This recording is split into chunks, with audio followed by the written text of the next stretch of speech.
श्री स्वामी समर्थ 15 दिवस टिकणारी चटणीची रेसिपी दाखवते। तर एवढ्या सुक्या मिरच्या घेतलेल्या आहेत, त्या ताकामध्ये घालून भिजून घेते तर हे भिजायला ठेवते 1 तासभर।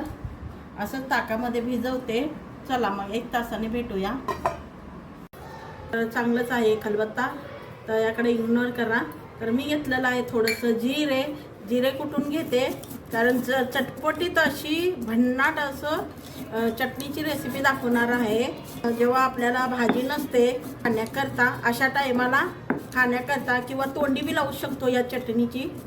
पराठा म्हणा, पराठ्यासोबत सुद्धा तुम्ही खाऊ शकता। चला झालं बडदोबड। आणि ही मिरची जेव्हा ताकामध्ये भिजवलेली होती ती मिरची घालून घेते खलबत्त्यात, आणि ह्याला सुद्धा वाटून घेते। चवीनुसार मीठ हे भी मिक्स करून घेऊया। वाटायचं झालेलं आहे, आता ह्यात घालून घेऊया लसूण। मी दोन गड्डे घेतले होते लसणाचे, सोलून घेतले, आणि हे सुद्धा ह्याच्यासोबत कुटून घेऊया। तर आपलं छान असं कुटायचं झालेलं आहे। मिक्सरमध्ये सुद्धा होते, पण जेव्हा खलबत्त्यामध्ये जे कुटून खाण्यात मजा येते, चव येते, ती मिक्सरमध्ये येत नाही। आता ह्याला फोडणी देऊया। कढई गरम झालेली आहे, मी तेल घालून घेते। तेल थोडंसं जादा लागणार आहे।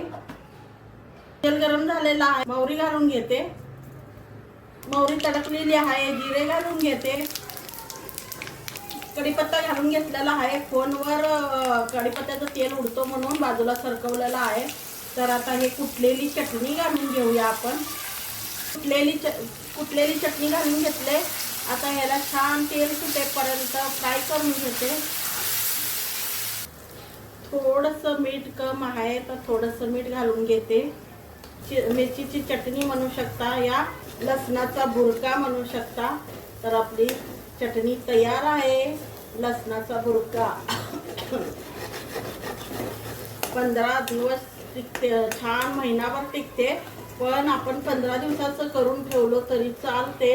15 दिवसाला करून ठेवायचं। खायला ताजं करून खाता येतं, महिना करून काय उपयोग नाही। चला झालेली आहे आपली चटणी।